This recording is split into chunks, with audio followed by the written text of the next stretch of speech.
Hello everyone, welcome to the Do-It-Yourself Gourmet.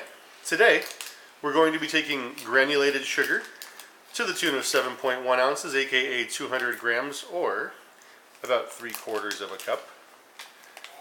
And then we're going to be creaming it together with 1 stick of grade AA salted butter, to which we'll add a small amount of salt to this mixture for a cake later, but we do compensate for having had the salted butter.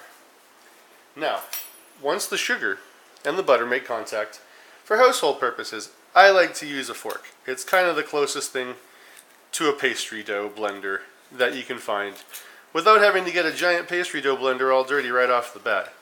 Now, smaller ones do come around, but forks tend to be rather useful in the process. And what you want to do is press it down and around up against the sides, get that dough in between that sugar, get that butter and that sugar in between to start mixing the base of the dough. And when you start mixing it up and it starts getting together, then you'll have yourself a bit of a paste forming. And that is the basis for a lot of good recipes. Cookies, cakes, certain kinds of shortbreads depending on what you're doing. And essentially what this does is it sets up the chemical structure so that when you mix it with flour and liquid, then you've basically got yourself the basis of your dough, which in a lot of ways is similar to a good mortar mixture.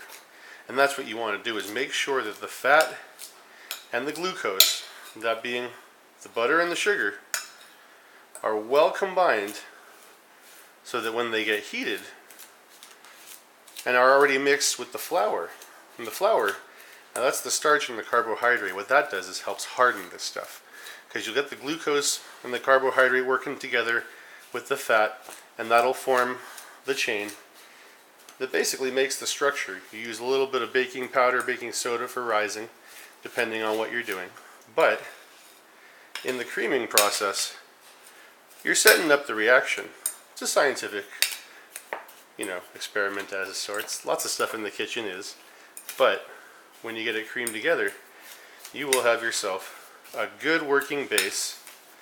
And that is how, if you're making a cake at home and you want to cream stuff together without having to use a whisk or get something like that all dirty, then a fork is a great choice in the matter. And that is how you cream it together. Do it yourself, folks. We'll see you next time.